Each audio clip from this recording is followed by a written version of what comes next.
I'm going to have some fun because it's my last day as a bachelor. Oh, Ted. Poor Catherine, it's the day before wedding. The night before the wedding, I saw Ted having an affair with Amy at home. Amy used to be so close to me that I could call her my best friend, but now I know that she has no such feelings for me. This act between the two of us was unforgivable, as I had always wanted to get married and I thought I would finally be able to do so. Deciding that I would never forgive them, I took action to make them both go to hell. My name is Catherine Anderson. I am 32 years old and work as a clerk at a privately owned restaurant. I have a good relationship with my coworkers and sometimes work as a customer service representative. He also enjoys a good meal, and his personal life is full of hobbies and interests. However, everyone around me was getting married, and I began to grow impatient. Finally, I reached my 30s.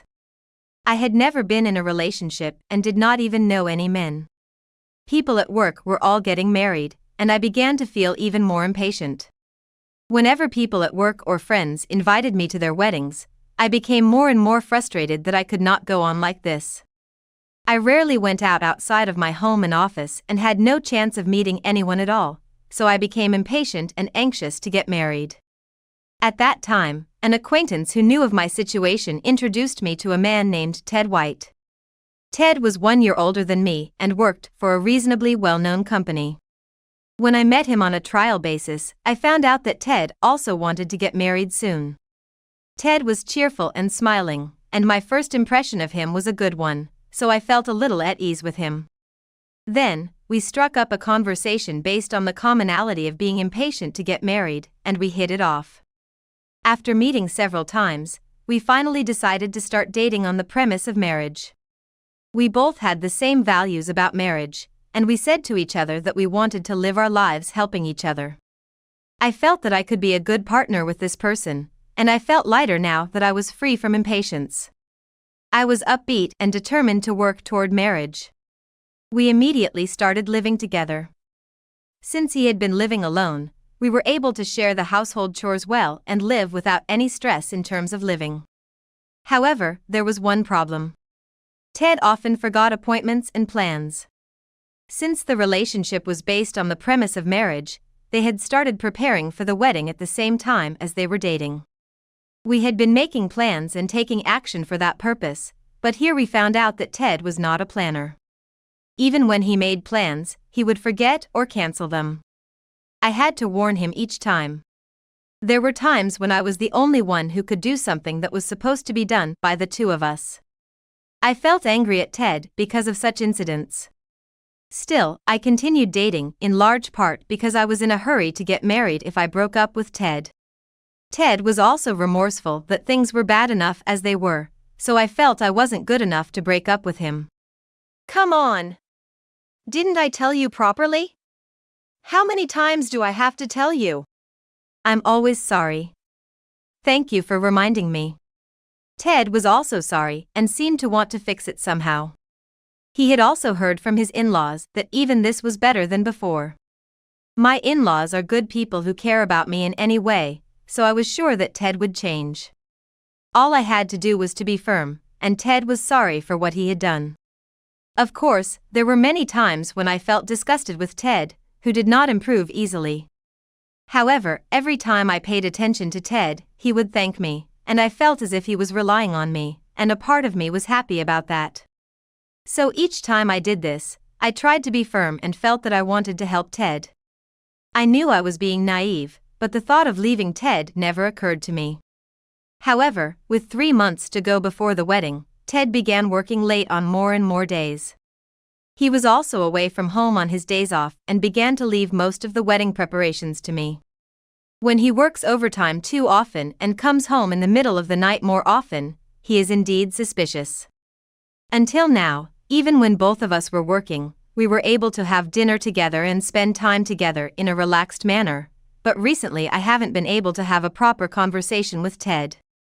The wedding is coming up soon, and I am worried about how long this kind of life will continue. So when Ted came home from work, he must have been tired, but I asked him, "You've been working overtime lately, what on earth is going on?" I'm preparing for a wedding and I can't do it without you. It's a wedding, after all. I wanted him to make time for me because I wanted to prepare for the wedding together if possible. But Ted says he just can't do it. I'm trying to get a big chunk of time off in advance for the wedding and honeymoon. I'm in a position that requires a lot of work, and it's hard. I thought it was inevitable then, but when I checked Ted's pay stub later that day, there was almost no overtime pay. And although the hours he was working overtime were listed, they were no more than 10 hours. Ted comes home almost every day around the time the date changes. He also went out on holidays when he had to work. Yet, the overtime pay and overtime hours are low, which is strange. If he was working without overtime pay, I was also concerned about Ted's health, as he did not seem to be taking time off to rest these days. No matter how much he was told it was work, this kind of lifestyle would make him tired. However, when I asked him about the overtime pay out of concern, Ted turned the tables on me. Shut up. Even if you're busy, there are times when you don't get paid overtime. You wouldn't know that in a small workplace like the one you work in. Ted said this was normal for a company larger than my workplace. But since I had seldom worked overtime in the past, I was not convinced that the difference in workplaces was the reason. Ted was irritated from fatigue, but I still questioned him. But isn't this indeed too much work? Isn't it strange for a company to not pay overtime? The term rogue company is something we hear all the time. If it were someone else's business, I would only think it sounded like a lot of work, but if Ted's company was like that, I was worried. I was worried if Ted's company was like that, too, and Ted blamed me. You get paid less than I do, and it's a privately owned store, so you probably have an easy job. It's not like the company I work for. To my surprise, he made fun of my job and the fact that I was paid less than him. He told me not to talk back to him even though he didn't know me, and he stormed out of the house, slamming the door behind him with such force that I felt sad. I was saddened by such Ted. I thought we were living on equal terms, so I was shocked that he made fun of my work. Still, I thought that his outburst was due to the fact that I was too busy to spare time for him, so I decided to leave it alone. Then one day, I happened to notice a series of notifications beeping from Ted's phone. Ted was not there by chance at this time, and I was curious, so I looked at the message on the lock screen and saw that it was from a woman.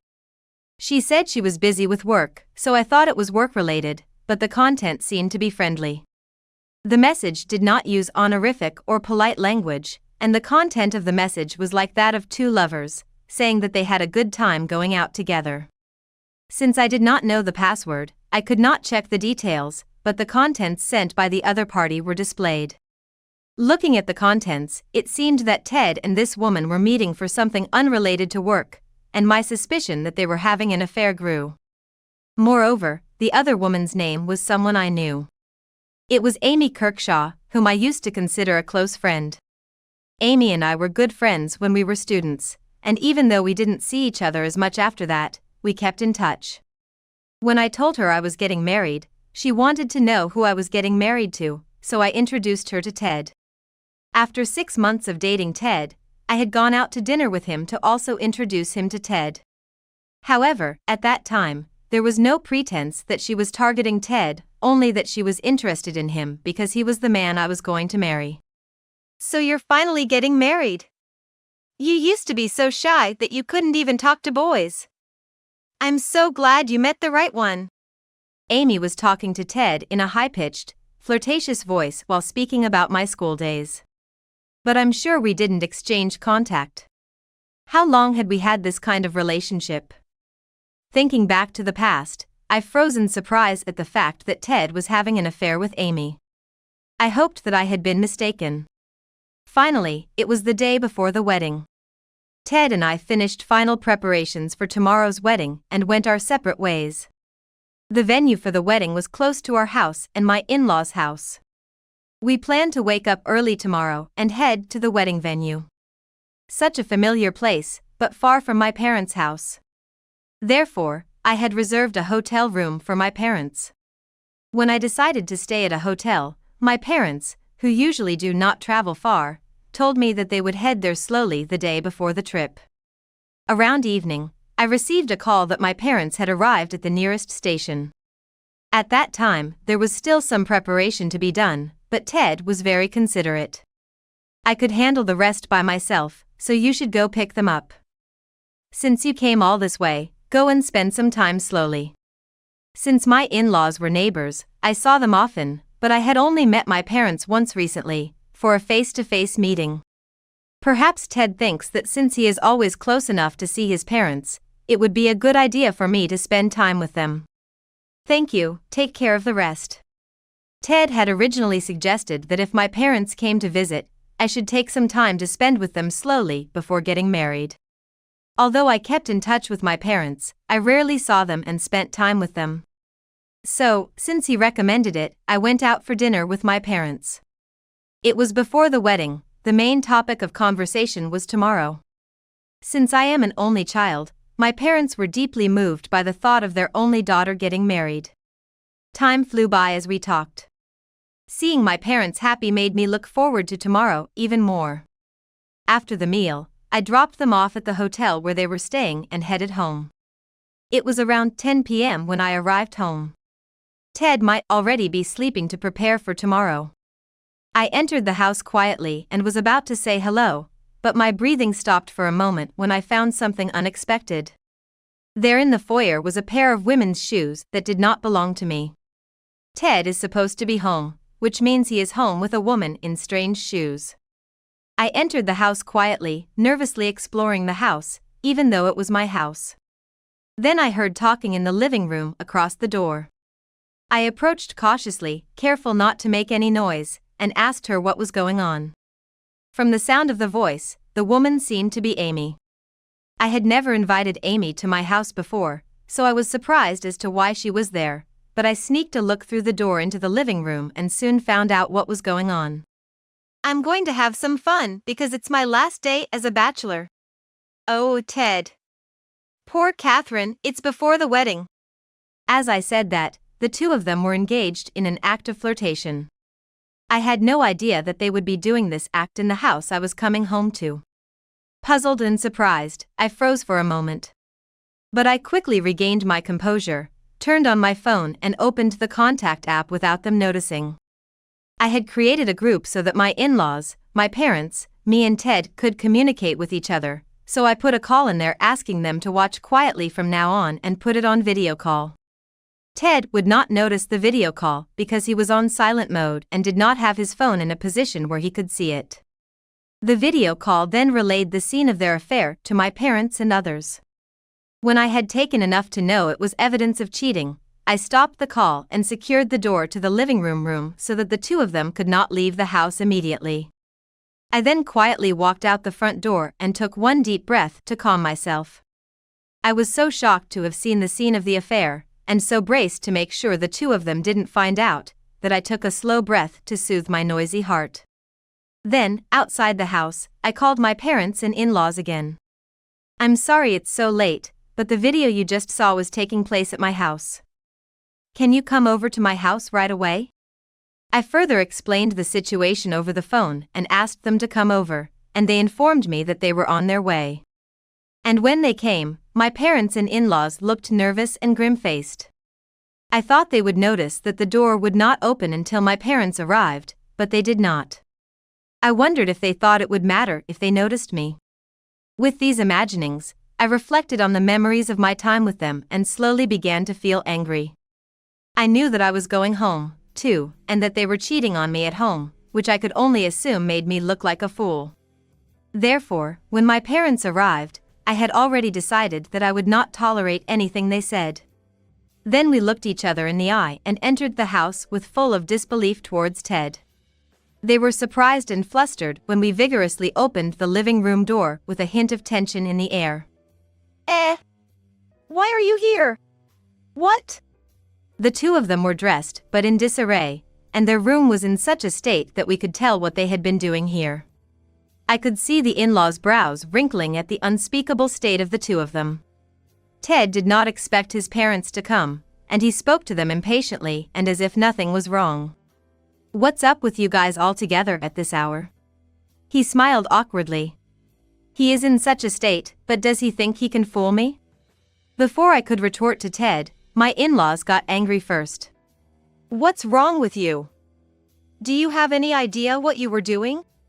The wedding is tomorrow, what the hell are you doing? The in-laws were quite worried about him, wondering if he would be able to marry properly. They said that everyone he had ever dated had broken up with him because they were tired of Ted's messy planning. Therefore, they were very happy that he decided to marry me. Maybe that's why my in-laws have been friendly toward me since the first time I met them, and we have become such good friends that we now talk casually. She even told me that she was happy to have a daughter. Yet, they did not expect Ted to cheat on me, and they were both quite angry. My in-laws had once told me that Ted was a child who had some irrationality, but they had never expected him to cheat on his wife. I guess they felt betrayed because they thought that he would never cross the line. They are usually a calm, but they got angry and yelling at him. Ted seemed surprised to see his parents like that. So I was at a loss for words and slurring my words. My parents were also angry, their faces reddening. What the hell are you doing with our daughter? Do you have any idea what you've done? My parents did not yell, but questioned Ted in a quiet but angry voice. Ted and Amy turned pale as the four of them accused them. In fact, when I found out they were cheating on me, I also had evidence of the affair, but I was willing to forgive them at that time. I felt bad about what they did, but I felt that I may let this go if this is just one mistake. But then I found out that in addition to cheating, the two of them often muttered slanderous comments on sub-accounts. Amy was writing bad things about various people, and one of them was about me. I had noticed that her attitude had gradually deteriorated, even though we used to be good friends. After I found out that she was having an affair with Ted, I thought back to my previous interactions with her. Sometimes when I contacted her, I felt as if she was being sarcastic, but I didn't know why, and I tried not to care, thinking that she would never say such a thing. I had fun memories of being a student, and many times I became aware that it was just my imagination and didn't think about it. So when I saw the bad words about me in Amy's backstory, I was more convinced of her attitude up to now than shocked. Unlike me, Amy got a job at a well-known company. However, apparently she could not make the kind of living she expected. When talking with me, she would laugh and tell me that it was a big company and that the work was hard but the pay was good. She seemed to be distracting herself from her sorrow by bragging to me in this way. But I was employed at a small store and paid less than Amy. Yet, seeing me enjoying myself every day, he became dissatisfied, and as a result, he seemed to become sarcastic toward me. Still, since we were both single, I guess we were both relieved. At that time, when I introduced Ted as my marriage partner, he seemed to become even more hostile toward me. In the backgrounder, he humiliated me a lot and complained about me getting married. Knowing such a state of mind of Amy, I do not want to contact her anymore. So, before I introduced Ted to her, I had sent her an invitation to the wedding, but I was thinking of gradually distancing myself from her from now on. Ted, on the other hand, was posting bad things about people in the backstage, and was also expressing his sorrow here. The content was not as malicious as Amy's, but it was disgusting. He wrote that I was a little wife who would do as she wished. Seeing this, I became angry at Ted, who had been making fun of me inwardly. Still, at that time, I was still willing to forgive him. I chose the option of forgiveness because I was in a hurry to get married, but of course I did not intend to leave it at that. He was planning to secretly keep evidence that was inconvenient for Ted and put it to good use when the time came. At this time, I still would not tolerate cheating because I assumed that we would be together for lifetime, so I did not think about divorcing him. However, when I actually saw the two of them cheating, my feelings toward Ted that I was willing to forgive disappeared. Rather, I was surprised that I had never thought of breaking up with him even after learning of the affair. When I saw my parents getting angry at me, I wanted to break up with him even more. So when the angry voices of my parents broke off, I called out to Ted. "Ted, let's get a divorce. I don't want to be with someone like you." Now, I was strongly determined not to be involved with him anymore. Therefore, I clearly said goodbye in a matter-of-fact voice that was devoid of any emotion. Ted was flustered by this. His gentle demeanor changed drastically, and he objected as if he were shouting. What? We've already registered our marriage, and tomorrow is our wedding day. I've invited people from my company, and you're canceling it.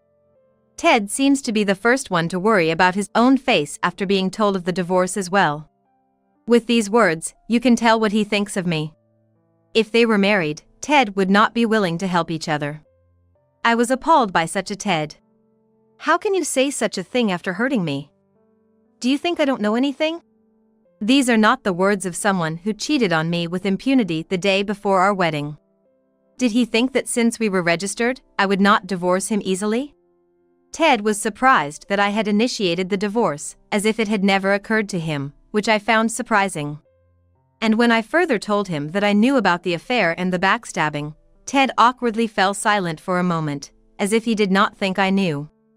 Since that long, you bastard. My in-laws became angry again at the fact that I had told them, but Ted immediately began to make excuses. I'm just playing around. I'm grateful to Catherine, I swear. If we get married, this won't happen, so please reconsider. He went on to say that his relationship with Amy was not cheating because he was only single. He desperately tried to argue that since he had decided to get married, he just wanted to do something he wouldn't be able to do once he was married. The only person I want to marry is Catherine. Ted's attitude, as if he did not think he had done anything wrong, left me more dumbfounded than angry, and I could not say anything. However, perhaps surprised by Ted's argument, Amy, who had been trembling with anxiety, took a swipe at Ted. What is that? I thought you were going to marry me. You told me I was a better woman than her. Apparently, Amy was planning to marry Ted by taking him from me. I guess Amy wanted to feel superior by taking Ted because of her backwardness toward me. Ted made a disgusted face and retorted to Amy. You always want things, don't you? There is no way I'm marrying someone like that. Amy was a person who bragged about her clothes, bags, and other things. She was bragging about her possessions on SNS, and it seemed that she often bought expensive things. She must have asked for something while she was having an affair with Ted. Ted said selfishly that he preferred her as a lover, but that he would prefer me if he wanted to marry her. I don't want to get married to someone who does whatever they want. I wouldn't choose such a partner. What makes you think I'm any less than Catherine? With these words, the two began to argue. Seeing the two of them uglily shoving responsibilities at each other and making selfish claims, the in-laws seemed to be getting tired of it. My parents, though, looked at the two with a stern look on their faces. They had met Amy when Amy and I were still close, so they must have had their own feelings about it. I understand my parents' feelings because I too feel as if I am a different person from the Amy I knew when I was a student. They continue to argue, but I told Ted, who has not given up on the divorce, that I would separate from him once again. Anyway, Ted, I will never marry you. And we left the two fussing people at home and walked out of the house. After that, the wedding was cancelled. Since it was caused by Ted's cheating, it was decided that he would pay the cancellation fee. He did not want to do it, but he agreed, perhaps because he was afraid of his in-laws. Then, after the wedding and the honeymoon were cancelled, we discussed the divorce. When I asked them for alimony, they again argued, but I had hired a lawyer, so the lawyer broke them down and the matter was settled. With further preaching by my parents and in-laws, I was able to successfully divorce him and receive alimony. The alimony was higher than the market rate, partly because of the evidence of the affair and partly because of the slander on the internet. After the exchange went off without a hitch, the two seemed to be in a tough spot because they told their wedding guests that the reason for the cancellation was their affair. In addition to the affair, the two lost credibility because it was discovered that they had been writing bad things in the sub-accounts. Ted's invited guests included his colleagues and bosses at the company, which put him off the career track and made people look at him coldly. He could no longer stand such an atmosphere at the company and voluntarily resigned not long after the divorce. He is trying his best to find a new job, but he is having a hard time finding one. She is now living a poor life because her savings are completely gone due to cancellation fees and alimony payments. Amy was a shopaholic and had no savings to begin with. In addition, he did not take his job seriously and his salary was low. Therefore, it seems that he borrowed money to pay the alimony. After Ted and I were officially divorced, Amy apparently followed Ted around, trying to marry him. Amy wanted to get married, but she also wanted Ted to pay her debts. After persistently following him, Ted finally rejected her with harsh words and gave up on him. After that, she sold all of her belongings, but could not pay the debt, and is now living in poverty as well. She lost her money, could not get the marriage she had dreamed of, and in despair, she stopped following him and is now living alone. It sounds like a difficult life, but she deserves what she got and I hope she will never get involved with me again. I have reflected on the fact that I was in too much of a hurry to get married and that my judgment had become funny. Thanks to this, I no longer have any desire to get married, and I am living a settled life without being in a hurry. Even before Ted's affair was discovered, I held back in order to get married, even though Ted's problematic behavior was there. I can see now that it is not so easy to be happy when married to such a partner. Even afterwards, I reflected on the fact that I should have acted to break up with him once I realized he was cheating on me. After the divorce, I was remorseful but did not care about Ted. However, the acquaintance who introduced Ted to me was apologetic. Then, perhaps out of apology, he introduced me to a man who he said seemed to be a good match for me.